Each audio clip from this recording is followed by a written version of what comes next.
Okay. ఏ God without partiality. పక్షపాతం లేని దేవుడు మన దేవుడు. సో, పక్షపాతం చూపించడం ధర్మము కాదని వాక్యం సెలవిస్తుంది. సో, పక్షపాతం ఎప్పుడు కూడా చూపించొద్దండి అన్ని విషయాలలో. మరొకసారి అన్ని కోణాలలో ఒక్కసారి ఆలోచిద్దాము. సో, ఒకసారి మనిషికి పక్షపాతము లోతుగా వెళ్ళిపోయింది. ప్రతి ఒక్కరిలో నరాలలో వెళ్ళిపోయింది పక్షపాతం అనేది. సో, అలా ఎప్పుడు కూడా మనము వాటి నుంచి బయటపడాలి. దేవుడికి ఇష్టం ఉండదు పక్షపాతం చూపించే వాళ్ళంటే. ఎవరైతే తప్పు చేసినా, ఒప్పు చేసినా నీతి మీద, నిజాయితీ మీద, న్యాయం మీద, ధర్మం మీద నిలబడతారో వాళ్ళకు దేవుడు తోడుంటాడు. నీతిమంతుని పక్షాన తోడుంటాడు. ఒకవేళ పిల్లలు తప్పు చేస్తే ఖండించాలి. వాళ్ళకు ఖండించి ఆ తప్పును సరిదిద్దాలి. కానీ వెనకేసుకొచ్చామంటే దేవుడి దృష్టికి మనం అసహ్యులం అవుతాము. సో, ఇలా చెప్పుకుంటూ పోతే చాలా చాలా ఉంటాయి. సో, చూద్దాం ఒకసారి వాక్యం ద్వారా. సామెతలు 24వ అధ్యాయం 23వ వచనం.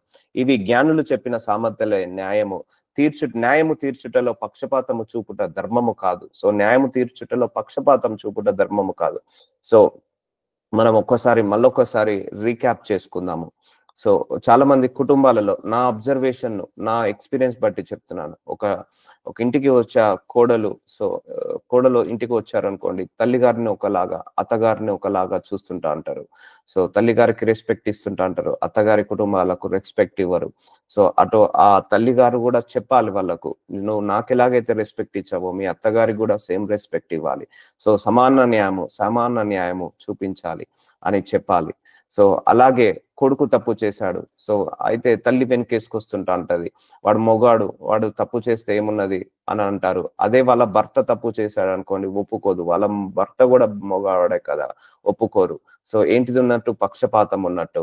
సో, వాళ్ళ కుటుంబాలలో ఏమైనా తప్పులు, పొరపాట్లు, దోషాలు, పాపాలు పిల్లలు ఏమైనా చేస్తే బయటికి చెప్పరు. అదే వేరే వాళ్ళ కుటుంబాల విషయాలలో ఏది జరిగినా కూడా బయటికి చెప్తుంటా అంటారు, ఇంకోరికి చెప్తుంటా అంటారు. పక్షపాతము. సో, వాళ్ళు ఎన్ని తప్పులు చేసినా వాళ్ళు క్షమించుకుంటారు. ఇతరులు తప్పు చేస్తే క్షమించుకోలేరు. పక్షపాతము. అలాగే కంపెనీస్‌లలో కూడా. సో, మా ఊరు వాళ్ళైతే నేను హైక్ ఎక్కువిస్తా. వాళ్ళు తక్కువ పని చేసిన హైక్ ఎక్కువిస్తా. మా కులం వారైతే, మా మతం వారైతే, లేకపోతే మా భాష వాళ్ళైతే ఒక లెక్క, ఇతర భాష వాళ్ళు, ఇతర కుల వాళ్ళంటే ఒక లెక్క. సో, తెల్లగుంటే ఒకలాగా, నల్లగుంటే ఒకలాగా. సో, మనిషిని ఇట్లా కంపేర్ చేసుకుంటూ పోతే, అబ్జర్వ్ చేసుకుంటూ పోతే లోకం అంతా కూడా పక్షపాతంతో నిండుకుందండి. కలర్ విషయంలో పక్షపాతం చూపిస్తారు, రిలేషన్ విషయంలో పక్షపాతం చూపిస్తారు, జెండర్ విషయంలో పక్షపాతం చూపిస్తారు. అలాగే తన కడుపులో పుట్టిన వాళ్ళైతే ఒకలాగా, ఇతరుల కడుపులో పుట్టిన వాళ్ళైతే ఇంకొకలాగా పక్షపాతం చూపిస్తారు. అదే లంచం ఇస్తే అన్యాయాన్ని న్యాయంలాగా తీర్చివేస్తారు. సో, డబ్బున్నోళ్ళనైతే ఎక్కువగా విలువిస్తారు, డబ్బు లేని వాళ్ళని అసలు కేర్ కూడా చేయరు. సో, ఇవన్నీ కూడా ఇన్ని పక్షపాతాలు చూపిస్తున్నా కదా, కానీ దేవుడు ఎవరి విషయంలో పక్షపాతం చూపించాడు. సో, ఆయనకు స్త్రీ అయినా పురుషుడైనా ఒకటే భేదము. ఎవరిని కూడా సమానంగా చూస్తాడు. ఏ భాష వారైనా, ఏ మతం వారైనా, ఏ కులం వారైనా అందరూ సమానమే దేవుడి దృష్టికి. సో, మనము కూడా అలా సమానతత్వంలోకి వెళ్ళాలి. సమానత్వము, దైవత్వము గుర్తుపెట్టుకోండి. సమానత్వము, దైవత్వము. దేవుడికి కులం భేదం, మతం భేదము, భాష భేదము, జెండర్ భేదము ఉండనే ఉండదు. ఇప్పుడు కుటుంబాలలో కూడా ఆడవాళ్ళనైతే ఒకలాగా చూస్తారు, మగవాళ్ళనైతే ఒకలాగా చూస్తారు. చిన్న వాళ్ళని ఒకలాగా చూస్తారు, పెద్దవాళ్ళని ఒకలాగా చూస్తారు, మిడిల్ వాళ్ళని ఒకలాగా చూస్తారు. సో, ఇలా పక్షపాతము అన్ని విషయాలలో స్ప్రెడ్ అయిపోయింది. సో, అలా స్ప్రెడ్ కాకుండా చూసుకోవాలి. మన మైండ్స్ లో నుంచి కూడా అలాంటి బుద్ధి ఏదున్నా కూడా తీసివేసేయాలి. న్యాయం ఎటువైపు ఉంటే అటువైపే మనం తీర్చాలండి. న్యాయము తీర్చుటలో పక్షపాతము చూపుట ధర్మము కాదు. నువ్వు న్యాయం వైపు నిలబడాలి. ఒకటే గుర్తుపెట్టుకోండి, రిలేషన్స్ కి, ఎమోషన్స్ కి, సెంటిమెంట్స్ కి, ఫీలింగ్స్ కి, ఈ నాలుగిటికి మనం ఎప్పుడు కూడా ఇంపార్టెన్స్ ఇవ్వద్దు. సో, ఎటు న్యాయం ఉంటే అటే పలకాలి, అటువైపే నిలబడాలి. అదే ధర్మము. సో, ధర్మాన్ని కాపాడే వాళ్ళను దేవుడు కాపాడుకుంటాడు. ఎందుకంటే ధర్మము చాలా ఇష్టము దేవుడికి, న్యాయము చాలా ఇష్టము దేవుడికి. న్యాయంగా నడుచుకునే వాళ్ళను దేవుడు ఎప్పుడు కూడా హత్తుకుంటాడు. ఎందుకంటే ఆయన నీతిమంతుల పక్షాన, న్యాయమంతుల పక్షాన నిలబడతానంటాడు, కానీ అవినీతిమంతుల పక్షాన నిలబడడు. సో, అవినీతి పక్షాన, ధర్మమును విడదీసే వాళ్ళ పక్షాన ఆయన అస్సలకే నిలబడడు. కాబట్టి న్యాయము తీర్చడంలో ఎప్పుడు కూడా జాగ్రత్తగా ఉండండి. పక్షపాతం చూపించొద్దు. సో, ఎవరు తప్పు చేసినా కూడా తప్పే అండి. తప్పును ఎప్పుడు కూడా ఒప్పు అనకూడదు. సో, ఒప్పును కూడా ఎప్పుడు కూడా తప్పు అనకూడదు. సో, దేవుడి దృష్టికి అది చాలా నీచము అది. సో నీ యందు దోషం లేదని దుష్టుతో చెప్పువాని ప్రజలు శపించుదురు, జనులు అట్టి వాని యందు అసహ్యపడుదురు. సో మన లోపలనే దోషాలు ఉంటాయి. ఏ దోషం లేదని మనము ఎప్పుడు కూడా చెప్పుకోవద్దండి. సో మన లోపలనే చాలా దోషాలు ఉంటాయి, చాలా తప్పులు పొరపాట్లు ఉంటాయి. మనం ఇతరుల దోషాలను, ఇతరుల తప్పులను, ఇతరుల పొరపాట్లను చూస్తాము. అందుకే ఫస్ట్ కరెక్ట్ అవర్ సెల్ఫ్. దేవుడికి ఎవరంటే ఇష్టం అంటే మనల్ని మనము సరి చేసుకునే వాళ్ళంటే ఇష్టము. వాళ్ళ తప్పులు తెలుసుకొని, వాళ్ళ పొరపాట్లు తెలుసుకొని, ఎవరి తప్పులు వాళ్ళు తెలుసుకొని వాళ్ళు కరెక్ట్ చేసుకునే వాళ్ళంటే ఇష్టము. అంటే ఎవరి చేయి వాళ్ళు కడుక్కోవడం అనే వాళ్ళంటే ఇష్టము దేవుడికి. కానీ ఇతరులను దూషించడం, విమర్శించడం దేవుడి దృష్టికి మనం దిగజారిపోతామండి. ఇప్పుడు ఒకరు మన గురించి చెడుగా మాట్లాడారు. సో వాళ్ళు చెడుగా మాట్లాడినా కూడా మళ్ళీ మనం తిరిగి చెడుగా మాట్లాడకుండా వాళ్ళను బ్లెస్ చేసాం అనుకోండి, దేవుడి దృష్టికి మన స్థాయి పెరుగుతుంది, వాళ్ళ స్థాయి దిగజారిపోతుంది. సో వాళ్ళకు రావాల్సిన ఆశీర్వాదాన్ని దేవుడు మనకు యాడ్ చేస్తుంటా అంటాడు. సో వాళ్ళు అన్నారని మనం అన్నామని వాళ్ళు అన్నాం అనుకోండి, అటు వాళ్ళు బ్లెస్సింగ్ కోల్పోతారు, వాళ్ళ వల్ల మనము బ్లెస్సింగ్స్ కోల్పోతాము. సో దేవుడి దృష్టికి మనం ఎలా ఉండాలి? దిగజారిపోయినట్టుగా ఉండకూడదు. దేవుడి దృష్టికి మనం ఎప్పుడు కూడా ఒక స్థాయిలో పెరుగుతూనే ఉండాలి. అది ఎలా? మన ప్రవర్తనను బట్టే డిసైడ్ అవుతుంది, మన క్యారెక్టర్, మన బిహేవియర్ బట్టే డిసైడ్ అవుతుంది. అందుకే తల్లిగారు తప్పు చేస్తే ఒకలాగా డీల్ చేస్తారు, అత్తగారు తప్పు చేస్తే ఒకలాగా డీల్ చేస్తుంటా అంటారు. సో ఇలాంటి పక్షపాతాలు చాలా కుటుంబాలలో ఉన్నాయి, ఎగ్జిస్ట్ అయిపోయాయి. బట్ గాడే కాపాడాలి వాళ్ళను. సో న్యాయము తీర్పు తీర్చు వారికి మేలు కలుగును, క్షేమకరమైన దీవెన అట్టి వారి మీదికి వచ్చును. చూసారండి, న్యాయం తీర్పు తీర్చు వారికట మేలు కలుగుతుందట, క్షేమకరమైన దీవెన అట్టి వారి మీదికి వచ్చును. సో క్షేమకరమైన దీవెన, మంచి దీవెనలు మన మీదికి వస్తాయి న్యాయంగా ఉన్నాడికి. అందుకే నీతిమంతుడు, న్యాయపరుడు, నిజాయితీపరుడు, ధర్మాన్ని కాపాడేవాడు అంటే దేవుడికి చాలా ఇష్టము. కానీ ఇవన్నీ కూడా మనుషులకు అసహ్యం. ఇప్పుడు నీతిగా ఉంటే ఏమొస్తుంది అని అంటారు. ఉండాలండి, ఏమొచ్చినా రాకపోయినా నీతిగా ఉండాలి. కష్టం వచ్చినప్పుడు మన నీతే మనల్ని కాపాడుతుంది, మన నిజాయితీ మనల్ని కాపాడుతుంది. సో అలా ఉండాలి మనం ఎప్పుడు కూడా. సో న్యాయము తీర్పు తీర్చే వారికి మేలు కలుగును. సో న్యాయంగా తీర్పు తీర్చే వారికి, న్యాయంగా ఉండే వాళ్ళకు దేవుడు ఎప్పుడు కూడా మేలే చేస్తాడండి. ఆ క్షేమకరమైన దీవెనను అట్టి వారి మీదకి వచ్చును. ఇప్పుడు అన్యాయం తీర్పు తీర్చే వారికి కీడు జరుగుతుంది, వాళ్ళకు క్షేమకరమైన దీవెనలు వాళ్ళ మీదకి రాదు. వాళ్ళు ఎంత సంపాదించినా మనశ్శాంతి ఉండదు, దీర్ఘశాంతం ఉండదు. సో ఇవన్నీ కూడా ఇప్పుడు మన సొసైటీలో జరుగుతుంది కదా. అడగాలి దేవుణ్ణి. వాళ్ళు అందరూ కూడా, నేను ఎందుకు ఇంత సంపాదించినా సంతోషంగా ఉండలేకపోతున్నాను, ఎందుకు నా పిల్లలు నా మాట వినట్లేదు, ఎందుకు నా పిల్లలు సరిగా చదువుకోవట్లేదు, ఎందుకు నాకు ఆరోగ్యం బాగుండట్లేదు, ఎందుకు నాకు కష్టాలు వస్తున్నాయి అని ఎవరు అడగరు. ఎవరు కూడా క్వశ్చన్ వేసుకోరు, వాళ్ళకు క్వశ్చన్ వేసుకోరు. వేసుకుంటే తెలుస్తుంది, వేసుకోవాలి. ఇవన్నీ కూడా తొందరపడి ఎవరిని తీర్పు తీర్చొద్దండి. ఒకరి ఇంటి విషయాలు ఇంకోరింట్లో మాట్లాడకండి, ఒకరి విషయాలు ఇంకోరింటి విషయాలు ఇంకోరింట్లో మోయకండి. అలాంటి వార్తలు మోయొద్దు. మనము ఎక్కడి విషయాలు అక్కడే పెట్టాలి, ఎవరి విషయాలు వాళ్ళకే పెట్టాలి. వాళ్ళు చెప్పుకుంటే 10 మందికి చెప్పుకోనివ్వండి, అది తప్పు కాదు. ఒకరు నీకు నమ్మి గుట్టు రట్టు చేశారంటే అది మాత్రము నువ్వు ఇంకొకరికి చెప్పకూడదు. పొరుగువాడికి గుట్టు రట్టు ఎప్పుడు కూడా చేయకూడదు, వాడు పగవాడైనా నీ స్నేహితుడైనా కూడా. సో ఇటు వారిలో గ్రీసు దేశస్థుడని యూదుడని భేదము లేదు. సో దేవుడికి ఎవ్వరు కూడా భేదం లేదండి. ఏ దేశం వారైనా, ఏ మతం వారైనా అందరూ సమానమే. సో భేదము లేదు. పరదేశీయను, సిథిలియనుడని, దాసుడని, స్వతంత్రుడని లేదు, క్రీస్తు సర్వమును అందరిలో ఉన్నవాడై ఉన్నాడు. చూసారా, దేవుడు అందరిలో ఉన్నాడు. ఆ కూతురులో ఉన్నాడు, ఆ కొడుకులో ఉన్నాడు, ఆ అల్లూరులో ఉన్నాడు, ఆ పొరుగు వాళ్ళలో ఉన్నాడు, ధనవంతుల్లో ఉన్నాడు, పేదవాళ్ళలో ఉన్నాడు, ఆ ఉద్యోగిలో ఉన్నాడు, ఆ కంపెనీ ఓనర్ లో ఉన్నాడు. అందరిలో దేవుడు ఉన్నాడు. సమానంగా చూద్దాము అందరినీ కూడా. సమానత్వము, దైవత్వము గుర్తు పెట్టుకోండి. ఈక్విటీ ఈజ్ అ డివినిటీ అంటారు. సో అది ఎప్పుడు కూడా మనం గుర్తు పెట్టుకొని దాన్ని బట్టి మనం నిలబడాలి. సో అప్పుడు దేవుడి దృష్టికి ఇంకా మనం ఏమవుతుంటాం? నీతిమంతులుగా మారుతాం, పరిశుద్ధులుగా మారుతాం. కానీ లోకమంతా కూడా స్ప్రెడ్ అయిపోయింది. వాళ్ళు అలా ఉన్నారని మళ్ళీ మనం అలా ఉండొద్దండి. ఎంత కష్టమైనా కూడా ఈ వర్డ్ ఆఫ్ గాడ్ ని ఫుల్ఫిల్ చేయాలి. మనుషులను తృప్తి పరచొద్దు. తిట్టుకున్నా మంచిదే, మాట్లాడకపోయినా మంచిదే. సో నువ్వు ఎవరిని సాటిస్ఫై చేయాలి? దేవుణ్ణి సాటిస్ఫై చేయాలి. మనం భూలోకానికి వచ్చింది ఎందుకు? మనుషులను తృప్తి పరచడానికి కాదు, ఈ భూలోకంలో దేవుణ్ణి తృప్తి పరచడానికే మనం వచ్చాము. దేవుణ్ణి మనము మెప్పించడానికే వచ్చాము, కానీ మనుషులను మెప్పించడానికి రాలేదు. అందుకే దేవుడి వాక్యాన్ని నెరవేరుస్తున్నప్పుడు మనుషులకు మనము వ్యతిరేకంగా కనపడతాము. దేవుడి వాక్యాన్ని నెరవేరుస్తున్నప్పుడు చేస్తున్నప్పుడు మనుషులకు మనము తక్కువగా కనపడతాము. అలాంటి విషయాల్లో మనం ఎక్కువగా ఆలోచించి మనసు పాడు చేసుకోవద్దు. దేవుడు నా పట్ల సంతోషంగా ఉన్నాడా లేడా, దేవుడు నా పట్ల ఆనందంగా ఉన్నాడా లేదా, ఇదే గ్రహించుకోవాలి. సహోదరులారా, మిమ్మును పిలిచిన పిలుపును చూడుడి. మీరు లోకరీతుల జ్ఞానులైనను గనులైనను గొప్ప వంశము వారైనను అనేకులు పిలువబడలేదు గాని. చూసారా అండి, 1 కొరింథీయులకు రాసిన 1వ అధ్యాయం 26వ వచనంలో మంచి వచనం. మనందరినీ పిలుచుకున్నాడు దేవుడే అండి. ఈ లోకరీతిని జ్ఞానులైనను, ఈ లోకంలో ఇంటెలిజెన్స్ ని పిలుచుకోలేదు, గనులను పిలుచుకోలేదు, గొప్ప వాళ్ళను, ధనవంతులను, ఐశ్వర్యవంతులను పిలుచుకోలేదు దేవుడు. గొప్ప వంశం వారినైనా, అంటే రాజుల వంశాలు, మంత్రుల వంశాలు, దొరల వంశాలు, వాళ్ళను పిలుచుకోలేదు. అనేకులు పిలువబడలేదు, కానీ మనం పిలువబడ్డాము. చూసామా అండి? దేవుడు చూసారా, అల్పులను ఎన్నుకుంటాడు. కానీ ఈ లోకంలో ఉన్న వాళ్ళు జ్ఞానులకు ఇంపార్టెన్స్ ఇస్తారు, గనులకు ఇంపార్టెన్స్ ఇస్తారు, చదువుకున్న వాళ్ళకి ఇంపార్టెన్స్ ఇస్తారు. అనేకులు గొప్ప వంశంలో పుట్టిన వాళ్ళకు విలుపరుస్తారు. అబ్బో వీళ్ళు రాజుల వంశం అట, రాజుల వంశంలో పుట్టారు, వీళ్ళు మంత్రుల వంశంలో పుట్టారు, వీళ్ళు పెద్ద కులంలో పుట్టారు, పెద్ద మతంలో పుట్టారు వీళ్ళు. సో వీళ్ళ దగ్గర జ్ఞానవంతులు, వీళ్ళు ఐఏఎస్ ఆఫీసర్లు, ఐపీఎస్ ఆఫీసర్లు, వీళ్ళు గనులు, డబ్బులు బాగా సంపాదించుకున్న కరోడుపతులు అని ఇలా మనుషులు వీళ్ళకి ఇంపార్టెన్స్ ఇస్తాడు. కానీ దేవుడు అలాంటి వాళ్ళను పిలుచుకోలేదట. ఏ శరీరియు దేవుని ఎద్ద అతిశయపడకుండున్నట్లు జ్ఞానులను సిగ్గుపరచుటకు లోకంలో నుండి వెర్రి వారిని దేవుడు ఏర్పరచుకొని ఉన్నాడు. చూసారా అండి, జ్ఞానులను సిగ్గుపరచడానికి లోకంలో ఉన్న వారిని, వెర్రి వారిని దేవుడు ఏర్పరచుకున్నాడు. కానీ దేవుడి యొక్క లెక్క చూడండి, మన యొక్క లెక్క చూడండి. కానీ ఇక్కడ మనం ఎవరికి ఇంపార్టెన్స్ ఇస్తాం? జ్ఞానులకు ఇంపార్టెన్స్ ఇస్తాం, ధనవంతులకు, ఐక్యూ ఉన్న వాళ్ళకు, ఇంటెలిజెన్స్ ఉన్న వాళ్ళకు, డిగ్రీ ఉన్న వాళ్ళకు, డాక్టరేట్ సర్టిఫికేట్స్ ఉన్న వాళ్ళకి ఇంపార్టెన్స్ ఇస్తాము. కానీ దేవుడు వెర్రి వారికి ఇంపార్టెన్స్ ఇస్తున్నాడు, అంటే యథార్థ హృదయాలకు ఇంపార్టెన్స్ ఇస్తున్నాడు.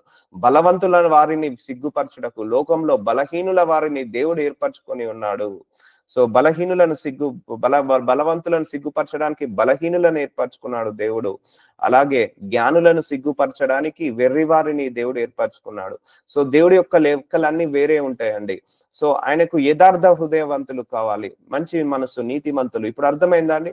నీతి ఎందుకు పనికిరాదన్నావు కదా, ఇగో దేవుడికి ఇష్టము నీతి, నిజాయితీ దేవుడికి ఇష్టము. సో ఈ రోజు మనందరిని ఎన్నుకున్నాడంటే మన లోపల ఎంతో కొంత నీతి, నిజాయితీ, న్యాయం, ధర్మం ఉంది కాబట్టి దేవుడు మనందరినీ పిలుచుకొని జ్ఞానుల కంటే ఎక్కువగా మనల్ని ఆశీర్వదిస్తున్నాడు.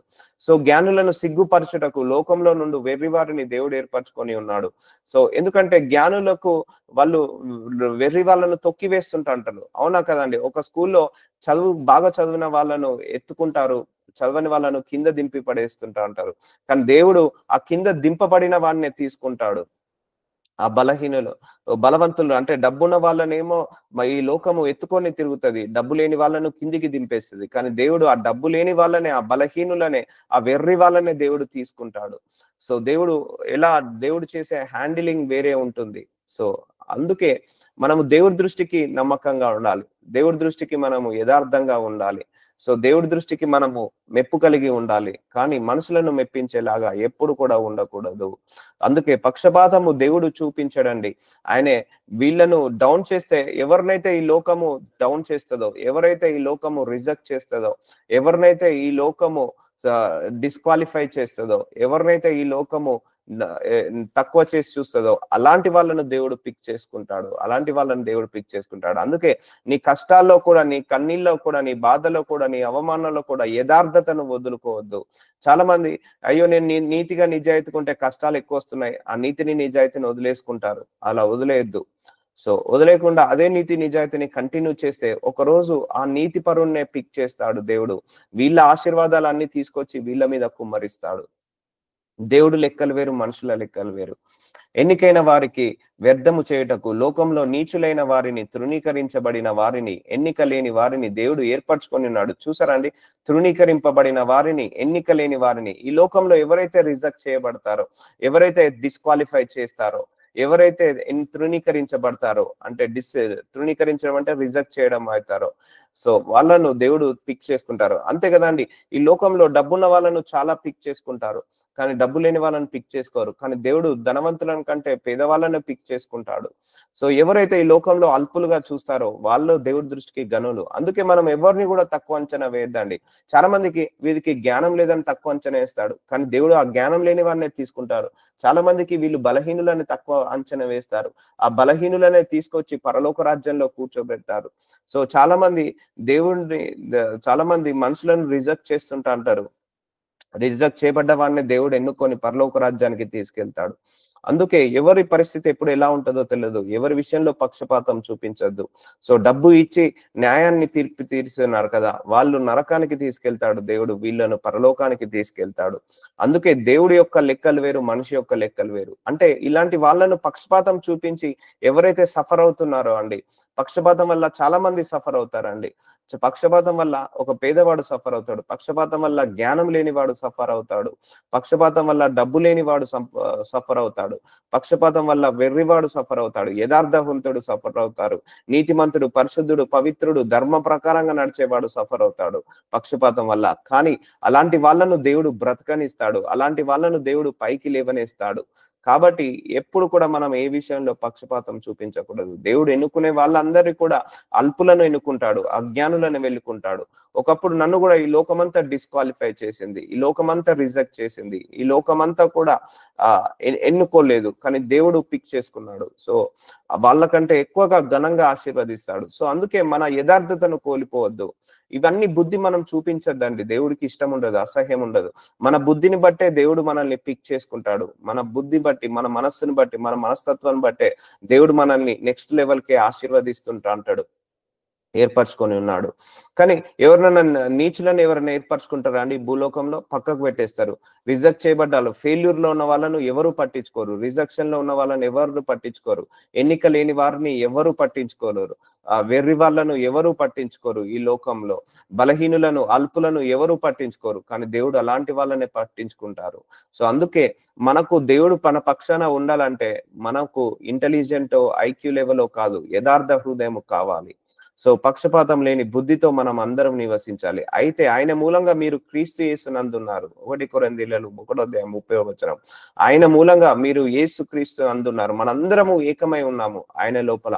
కాబట్టి పక్షపాతం చూపిస్తే దేవుని మీద పక్షపాతం చూపించినట్టే. మళ్ళీ చెప్తున్నాను, కుటుంబాలలో చాలా పక్షపాతాలు ఉంటాయండి, చాలా పక్షపాతాలు ఉంటాయి. సో ముఖ్యంగా ఆడపిల్లలు ఇంటికి వచ్చినప్పుడు కూడా తన తల్లి గారిని ఒకలాగా, అత్తగారిని ఒకలాగా, లేకపోతే భర్త తప్పు చేస్తే ఒకలాగా, కోడలు తప్పు చేస్తే ఒకలాగా, కొడుకు తప్పు చేస్తే ఒకలాగా. సో అలా చేసి ఆ కొడుకు నిమిత్తము, ఆ కోడలు నిమిత్తము, ఆ కూతురు నిమిత్తము మనము అన్యాయానికి సపోర్ట్ చేస్తే మనము కూడా అన్యాయస్తులం అవుతాము. ఇలా చెప్పుకుంటూ పోతే ఎన్నో ఉన్నాయి. ఆడపిల్లలు పుడితే ఒకలాగా, మగ పిల్లలు పుడితే ఒకలాగా, చిన్నవాళ్ళైతే ఒకలాగా, పెద్దవాళ్ళు అయితే ఒకలాగా, ఇలా అన్ని పక్షపాతాలు చూపించద్దు. సమానంగా ఉండాలి. అందరూ ఒకటే గర్భంలో నుంచి వచ్చిన వాళ్ళే, ఆడైనా మొగైనా దేవుడి మందు అందరం ఐక్యంగా ఉన్నాము. ఆయన మూలంగా మీరు క్రీస్తు యేసునందున్నారు. ఇప్పుడు ధనవంతుడు కూడా క్రీస్తు యేసు లోపలనే ఉన్నాడు, పేదవాడు కూడా క్రీస్తు యేసు లోపలనే ఉన్నాడు. సో అందరినీ సమానంగా చూద్దాం. పేదవారిని మనం తృణీకరించద్దు, పక్షపాతం చూపించద్దు. కొందరు మందికి ధనవంతుని చూడగానే ఎక్కలేని సంతోషం, ఎక్కలేని ఆనందం, ఎక్కలేని రెస్పెక్ట్, వంగి దండాలు పెడుతుంటా అంటారు. అదే పేదవాడు కనపడితే నువ్వు వెళ్ళి అక్కడ కూర్చోపో అని కసురుకుంటా అంటారు, విసురుకుంటా అంటారు. అలా ఉండద్దు. అంటే డబ్బును బట్టి నువ్వు ఎప్పుడు కూడా ఇంపార్టెన్స్ ఇవ్వకూడదు. వీడి దగ్గర డబ్బు ఎక్కువ ఉందా, గౌరవం ఎక్కువ, మనం వంగి దండం పెడదాం. డబ్బు ఎక్కువ లేదా, వాడిని పక్కన కూర్చోబెట్టద్దు, దూరం కూర్చోబెట్టాలి అని అలా డిసైడ్ చేస్తుంటా అంటారు. కానీ దేవుడి దృష్టికి అది నీచము. అతిశయించేవాడు ప్రభువునందే అతిశయింపవలెను. సో మనందరం కూడా ఈ దేవుడు ఉన్నాడని సంతోషించాలి, కానీ ధనం ఉన్నదని, ఐశ్వర్యం ఉన్నదని, డబ్బు ఉన్నదని దేని విషయంలో అతిశయించవద్దు అని రాయబడినట్లు నెరవేరినట్లు దేవుని మూలంగా ఆయన మనకు జ్ఞానము, నీతియు, పరిశుద్ధత, విమోచనము నాయను. దేవుని మూలంగా మనందరికీ కూడా నీతి, పరిశుద్ధత, జ్ఞానము ఇవన్నీ కూడా వస్తున్నాయి. కాబట్టి దేవుడి యందు మనం అతిశయిద్దాము, ఎవరు కాదు. అలాగే సంఘాల్లో కూడా మనం చూస్తాము, సంఘాల్లో కూడా డబ్బున్న వాళ్ళను ముందర కూర్చోబెడుతున్నారు, లేని వాళ్ళని వెనకాల కూర్చోబెడుతున్నారు. దశమ భాగాలు ఇచ్చిన వాళ్ళకు ప్రియారిటీ ఇస్తున్నారు, లేకపోతే కానుకలు ఇచ్చిన వాళ్ళకు ప్రియారిటీ ఇస్తున్నారు, కానుకలు ఇవ్వని వాళ్ళను రావద్దు అని అంటున్నారు. సో అలా డబ్బు విషయం బట్టి దేవుడి యొక్క సువార్తను ఆపివేస్తున్నారు. సో ఇలా చెప్పుకుంటా పోతే ఎక్కడైనా కూడా ఇటు పొలిటికల్ గా పక్షపాతమే, సైంటిఫికల్ గా పక్షపాతమే, లేకపోతే ఇటు హాస్పిటల్లో కూడా డబ్బున్న వాళ్ళకు మంచి వైద్యం, డబ్బు లేని వాళ్ళకు ఆ వైద్యమే ఉండదు. సఫర్ అయి చనిపోతుంటా అంటారు. అక్కడ స్కూల్లో కూడా పక్షపాతమే. మంచిగా చదువుకునే వాళ్ళను ఒకలాగా చూస్తారు, మంచిగా చదవని వాళ్ళను ఒకలాగా చూస్తారు. డబ్బు ఇచ్చిన వాళ్ళను, ఎక్కువగా డబ్బులు ఇచ్చే వాళ్ళను ఒకలాగా చూస్తారు, ఇవ్వని వాళ్ళను ఒకలాగా చూస్తారు. సో అంతా కూడా డబ్బుకు లోకం దాసోహం అయిపోయింది. కానీ నీతికి దాసోహం కావాలి, నిజాయితీకి లోకం దాసోహం కావాలి, కానీ డబ్బుకి దాసోహం అయింది. సో ఇవన్నీ కూడా దేవుడు చూస్తున్నాడు. God is watching everything. అయితే స్వతంత్రంనిచ్చు సంపూర్ణమైన నియమములో తెరిచూచి నిలకడగా ఉండువాడెవడో వాడు వీని మరచువాడు కాక క్రియను చేయువాడై ఉండి తన క్రియలో ధన్యుడగును. చూసారా అండి, మనము ఏం కావాలి? మన క్రియలలో మనం ధన్యుడము కావాలి. సో ఇలా పక్షపాతం చూపించి మనం దేవుడి దృష్టిలో ధన్యులుగా అనిపించుకోమండి. సో అందుకే సంపూర్ణమైన నియమములో తెరిచూచి నిలకడగా ఉండువాడెవడో. సో నిలకడగా ఉండాలి, ఈ వాక్యంలో నిలకడగా ఉండాలి. తప్పు వచ్చినప్పుడు తప్పని చెప్తాము, ఒప్పొచ్చినప్పుడు ఒప్పని చేద్దాము. మన ఇంటి వాళ్ళు తప్పు చేసినా కూడా వెనుకేసుకురావద్దు. ఎదుటివాడు తప్పు చేయకపోయినా వాని పక్షాన మనం నిలబడాలి.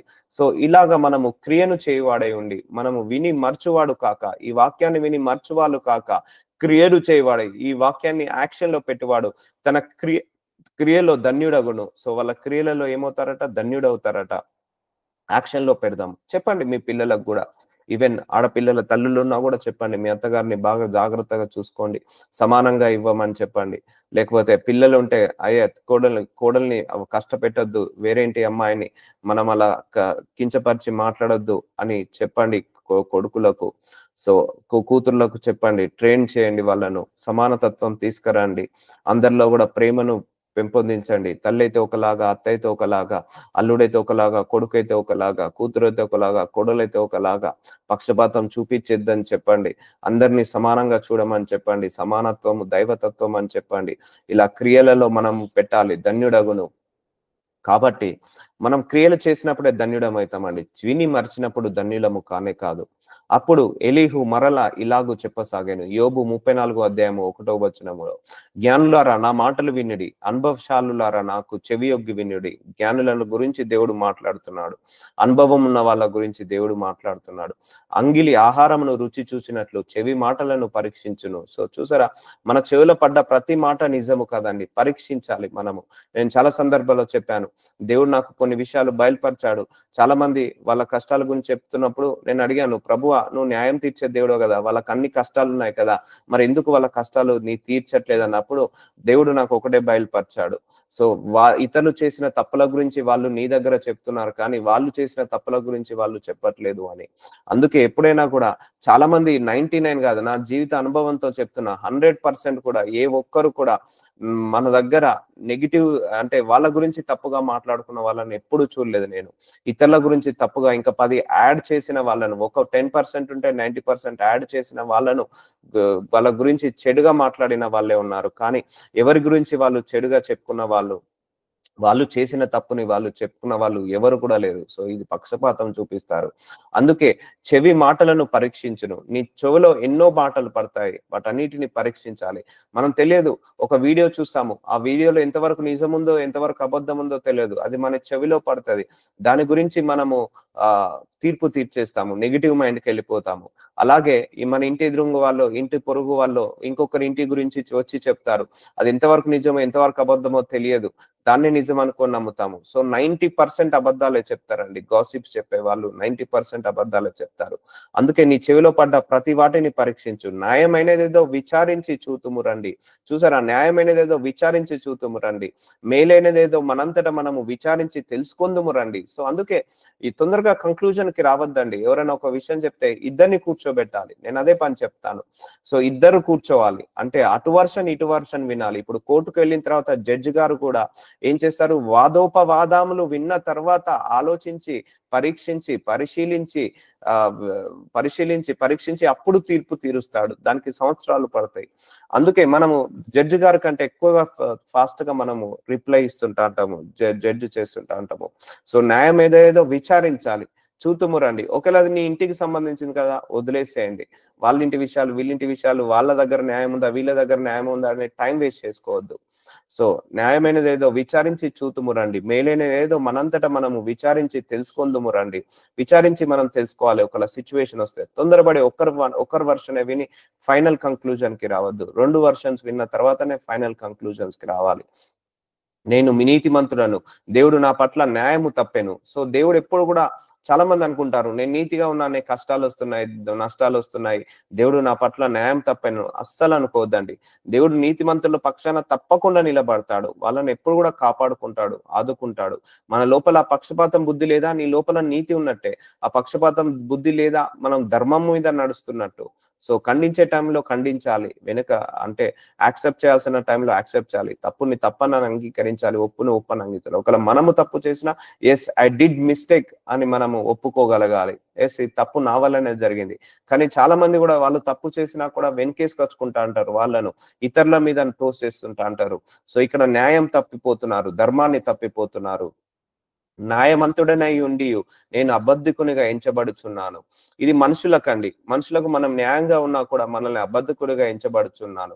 కానీ దేవుడు న్యాయవంతుణ్ణి న్యాయవంతులాగానే తీరుస్తాడు, ధనవంతుణ్ణి ధనవంతులాగానే తీరుస్తాడు, అన్యాయస్తుని అన్యాయస్తులాగానే తీరుస్తాడు. ఆయన ఏ దోషిని కూడా నిర్దోషి అన్నాడు, నిర్దోషిని కూడా దోషి అన్నాడు. ఎంచబడుచున్నాను, నేను తిరుగుబాటు చేయకపోయినను నాకు మనజాలని గాయము కలిగినని యోబు అనుచున్నాడు. సో యోబుకు ఒక ఎక్స్పీరియన్స్ వచ్చింది. ఆయన ఏ తప్పు చేయకున్నా, ఏ పొరపాటు చేయకున్నా, ఎవరిని అన్యాయం చేయకున్నా కూడా అబద్ధికునుగా ఆయన ఎంచుతున్నారు. ఈ లోకమంతా కూడా ఎంచుతున్నారు. సో యోబు వంటి మానవుడెవడు, అతని మంచి నీళ్ల వలె తిరస్కార పానము చేయుచున్నాడు.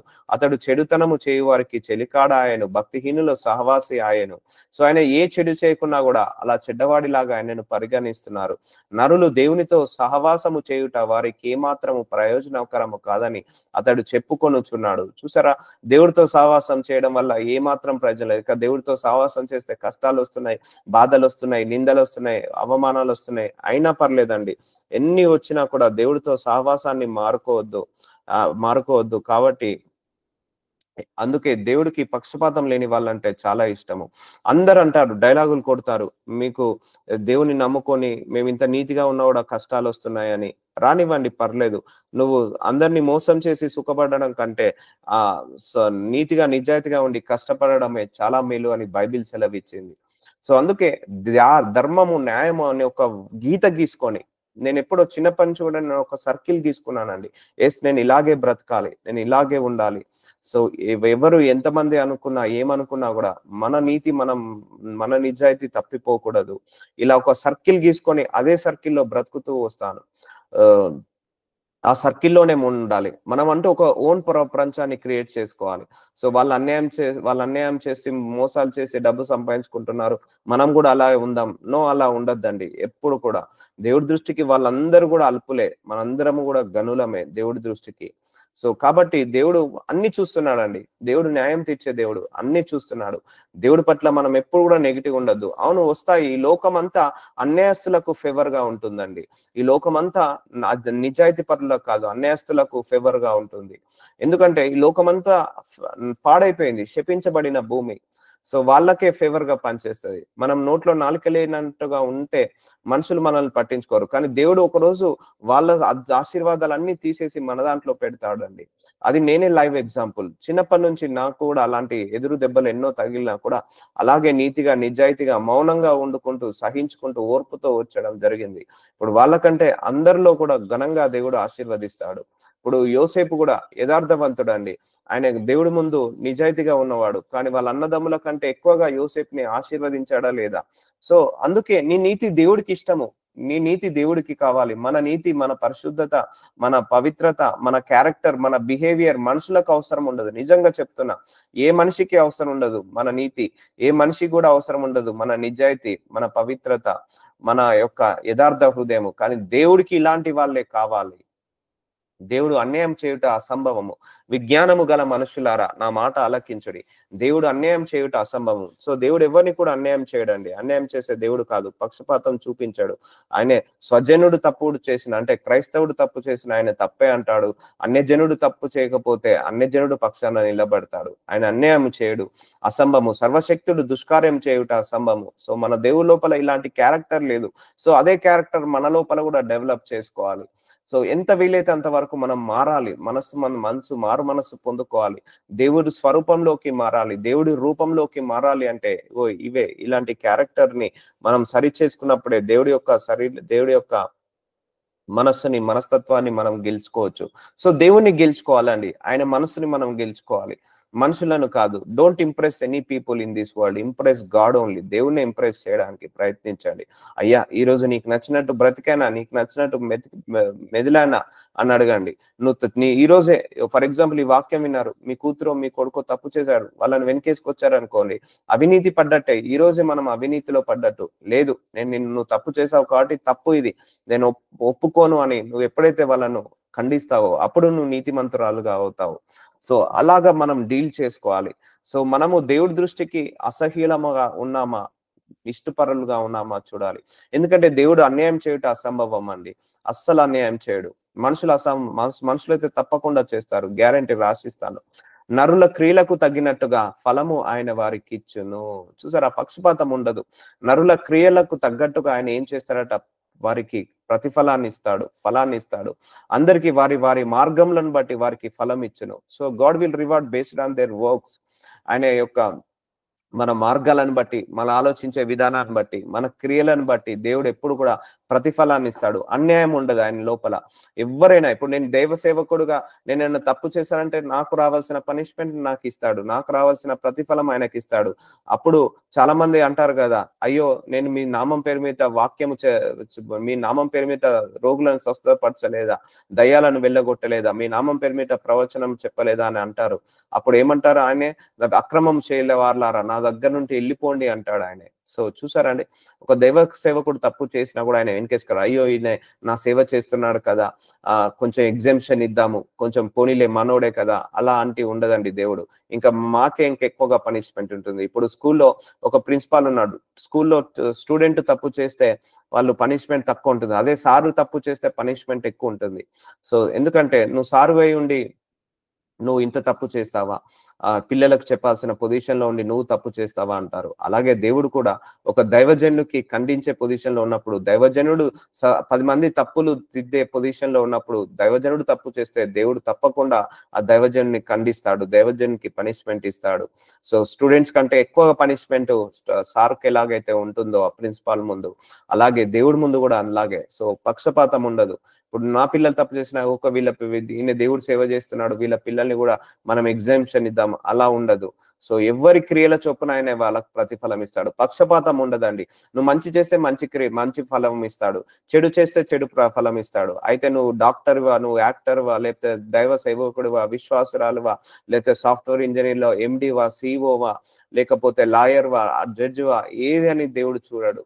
ఆయన చూసేదల్లా నువ్వు నీతియా, నిజాయితీయా, న్యాయమా, అన్యాయమా, ధర్మమా, అధర్మమా, వీటిని బట్టే చూస్తాడు. వీటిని బట్టే దేవుడు మనల్ని తీర్పు తీరుస్తాడు. దేవుడు ఏ మాత్రము దుష్కారము చేయడు. సర్వశక్తుడు, న్యాయము తప్పడు. చూసారా, న్యాయం తప్పడు, దుష్కారం చేయడు. మనం కూడా న్యాయం తప్పద్దండి. చాలా మంది వీడు ఏది మాట్లాడినా ఖచ్చితంగా మాట్లాడతాడు, ఖండితంగా మాట్లాడతాడు. నమ్మాలి, మన మాటలను నమ్మాలి. మనం మాట్లాడే 10 మాటలైనా కూడా మనిషి నమ్మాలి. సో వీడు కళలో కూడా, చీకట్లో కూడా ఎవరికి అన్యాయం చేయడు, కళలో కూడా మోసం చేయడు అన్న ఆ బిరుదు తీసుకొచ్చుకోవాలి. దేవుడు ఏ మాత్రము దుష్కార్యము చేయడు. సర్వశక్తుడు, న్యాయము తప్పడు. న్యాయమును దేశించువాడు లోకము నేలున. సో న్యాయాన్ని దేశించువాడు ఎవరు కూడా లోకాన్ని ఏలాడు. న్యాయ సంపన్నుడైన వాని మీద నేరం మోపుదువా. సో న్యాయం మీద ఉన్న వాళ్ళను మనం న్యాయంగా ఉంటున్నామా, మన మీద నేరం మోపావా, దేవుడు దాన్ని రిసీవ్ చేయనివాడు. సో అది తిప్పికొట్టి పడిస్తాడు. అందుకే చాలా మంది డైలాగ్ వేస్తుంటా అంటారు, అయ్యో నేను నీతిగా ఉన్నానే, న్యాయంగా ఉన్నానే, నాకు ఎందుకు ఈ కష్టాలు వస్తున్నాయి, ఎందుకు ఈ బాధలు వస్తున్నాయి, అయితే నేను న్యాయాన్ని తప్పిపోతాను, నిజాయితీని తప్పిపోతాను. దేవుడు పరీక్షిస్తాడండి. నువ్వు అలాగే ఆ కష్టాల్లో కూడా నీతిగా ఉన్నావా, కష్టాల్లో కూడా న్యాయంగా ఉన్నావా, కష్టాల్లో కూడా ధర్మంగా నడుస్తున్నావా, నీ యొక్క సమస్యలలో కూడా మనము ధర్మంలో మీద నిలబడుతున్నామా, అప్పుడు దేవుడు పిక్ చేస్తాడు. సో అందుకే న్యాయమును ద్వేషించేవాడు లోకమును నేలడండి. సో అందుకే మనము న్యాయాన్ని ప్రేమించి అన్యాయాన్ని ద్వేషించాలి. అది మన కుటుంబ వాళ్ళు చేసినా కూడా న్యాయం పక్షాన నిలబడదాము. ఎవరు చేసినా న్యాయం పక్షాన నిలబడదాం, నిజాయితీ పక్షాన నిలబడదాము. సో ఎవరు తప్పు చేసినా తప్పు తప్పే అందాము, ఒప్పు చేస్తే ఒప్పు ఒప్పు అందాము. అందుకే నువ్వు న్యాయం తీర్చేటప్పుడు రిలేషన్స్, ఎమోషన్స్, సెంటిమెంట్స్, ఫీలింగ్స్ ఈ 4 పక్కకు పెట్టేయాలి. సో నా రిలేషన్ కదా, నా రక్త సంబంధి కదా, నా కడుపులో పుట్టినవాడు కదా అని నువ్వు తప్పుడు నిర్ణయాలు తీసుకోవాలనుకో, న్యాయాన్ని అన్యాయం చేశామనుకోండి, దేవుడి దృష్టికి మనం అల్పులం అవుతాము, దేవుడి దృష్టికి మనం దిగజారిన వాళ్ళం అవుతాము. మన కుటుంబ సభ్యులే తప్పు చేసినా కూడా ఖండించామనుకోండి, దేవుడి దృష్టికి మనము నిజాయితీ పరులు అవుతాం. నీ కూతురు నిమిత్తము, నీ భర్త నిమిత్తము, నీ కోడల నిమిత్తము నువ్వు అన్యాయస్తులు అయ్యి దేవుడి ముందు అన్యాయపు తీర్పు తీర్చబడద్దు. అందుకే న్యాయంను ద్వేషించాలి, అన్యాయాన్ని మనము న్యాయంని ప్రేమించాలి, అన్యాయాన్ని విమర్శించాలి, ద్వేషించాలి. న్యాయ సంపన్నుడైన వాని మీద నేరము మోపుదున, నీవు పనికి మాలిన వాడవని రాజుతోనైనను మీరు దుష్టులని ప్రధానులకైనను అనవచ్చున. రాజులతో మనం అనగలుగుతామండి, నువ్వు పలికిన వాళ్ళని మాడని. అదే దుష్టున్నైతే అంటాము మనము, అదే అల్పున్నైతే అంటాము పక్షపాతము. సో చూసారండి, పక్షపాతం మీద ఎన్ని వచనాలు ఉన్నాయో, పక్షపాతం బైబిల్లో అన్నిటి మీద చాలా వచనాలు ఉన్నాయండి. ప్రతి టాపిక్ తీసుకోండి, 100 వర్సెస్ మినిమం ఉన్నాయి, 100 వర్సెస్ మినిమం ఉన్నాయి. ఎందుకు దేవుడు ఇన్నిసార్లు మాట్లాడుతున్నాడంటే, పోవాలి లోపల నుంచి ఆ బుద్ధి పోయేదాకా మనతో మాట్లాడతాడు. దేవుడికి కావాల్సింది ఏంటిది? ప్యూరిఫికేషన్. ఇప్పుడు చాకలివాడు బట్టలు ఎలా ఉతుకుతాడండి? ఆ మురికి మరక పోయే వరకు రుద్దుతూనే ఉంటాడు. దేవుడు కూడా అంతే, మన లోపల ఆ గుణము పోయే వరకు మాట్లాడుతూనే ఉంటాడు. రాజుల ఎడల పక్షపాతము చూపని వానితోను, బీదల కన్నా ధనము గల వారికి ఎక్కువగా చూడని వానితోను అలాగా పలుకుట తగున. వారందరూ ఆయన నిర్మించిన వారు కారా? చూసారండి, రాజులను ఒక పక్షపాతం చూపిస్తారు, బీదలను ఒక పక్షపాతము, ధనవంతులను ఒక పక్షపాతము, ఎక్కువ ఉన్నోడని ఒక పక్షపాతం, ఎక్కువ కులపోడు తక్కువ కుల వాళ్ళు, ఎక్కువ మతం వాళ్ళు తక్కువ మతం వాళ్ళు, తెల్లగున్నారని నల్లగున్నారని, ఉన్నోడని లేడోడని. సో అన్ని విషయాలలో పక్షపాతం చూపిస్తారు. కానీ ఆయన్నే వారందరినీ నిర్మించిన వారు కారా? అందరిని నిర్మించిన వారు ఆయనే. సో సొసైటీ కూడా అలాగే తయారైపోయింది, సొసైటీ అలాగే ఉంది, సంఘము అలాగే ఉంది, కుటుంబాలు అలాగే ఉన్నాయి, మనిషి అలాగే ఉన్నాడు. సో అందరూ కూడా పక్షపాత బుద్ధితో నిలబడి ఉన్నారు. సో అందరిని నిర్మించింది దేవుడే. సో అందుకే రాజుల ఎడల పక్షపాతము చూపని వానితోను, బీదల కన్నా ధనవంతుల గలవానికి ఎక్కువగా చూడని వానితోను. చూసారా, బీదల కన్నా ధనవంతుని ఎక్కువగా చూడొద్దండి. చాలా మంది ధనవంతుడు అనగానే వంగి దండాలు పెడతారు, వాళ్ళకు రెస్పెక్ట్ ఎక్కువ ఇస్తారు, కానీ బీదవాన్ని అసలుకే రెస్పెక్ట్ ఇవ్వరు. అందుకే దేవుడికి నచ్చదు. బీదల కన్నా ధనము గల వారికి ఎక్కువగా చూడని వానితోను అలాగా పలుకుట తగున. ఎక్కువగా చూడొద్దు, ఎవరిని కూడా ఎక్కువగా చూడొద్దు, ఎవరిని కూడా తక్కువ అంచనా వేసి చూడొద్దు. ఆ కూలి పని చేసుకునేవాడు దేవుడి దృష్టికి ఇంపార్టెంటే, ఆ ధనవంతుడు దేవుడి దృష్టికి ఇంపార్టెంటే. కానీ ధనవంతుడికి ఏమో వంగి దండాలు పెడతారు, వాళ్ళకు రెస్పెక్ట్ ఎక్కువగా ఇస్తారు. కొంతమంది ధనవంతుని చూస్తే వాళ్ళకు పుణకాలు వచ్చేస్తాయి, ఎక్కలేని ఆనందం, ఎక్కలేని సంతోషం, ఎక్కలేని రెస్పెక్ట్ వస్తుంది. అదే దరిద్రుని చూస్తేనేమో కోపము, పగతో నిండుకుంటారు, వాని కోపంతో గద్దిస్తుంటా అంటారు. సో దేవుడు ఇవన్నీ చూస్తున్నాడు. పక్షపాతం, డబ్బును బట్టి మనిషిని డిసైడ్ చేయొద్దు, స్టేటస్ ని బట్టి మనిషికి రెస్పెక్ట్ ఇవ్వద్దు, డబ్బును బట్టి మనిషికి రెస్పెక్ట్ ఇవ్వద్దు. ఒకవేళ పేదవాడి దగ్గర న్యాయం ఉందా, ఆ న్యాయం వైపే నిలబడదాము. ధనవంతుడి దగ్గర అన్యాయం ఉందా, ఆ ధనవంతుడికి దూరంగా ఉందాము. వారందరూ ఆయన నిర్మించిన వారు కారా? So let us pray. Lord Jesus నాజరుడైన యేసయ్య, ఈ ఉదయకాల సమయంలో మళ్ళొకసారి మా అందరికీ కూడా జ్ఞాన వాక్యాన్ని ఇచ్చావు తండ్రి. ఈ వాక్యం ద్వారా మరొకసారి మాతో మాట్లాడి మా బుద్ధిని సరి చేస్తున్నందుకు, మా యొక్క ఆలోచన విధానాన్ని, మా తలంపులను, మా మనస్సుని శుద్ధీకరిస్తున్నందుకు మీకే శతకోటి వందనాలు, శతకోటి స్తోత్రాలు, శతకోటి కృతజ్ఞతాస్తుతులను చెల్లిస్తున్నాము తండ్రి. ఆమేన్. ఆమేన్. Praise Lord. ఆమేన్. Praise Lord. Praise lord.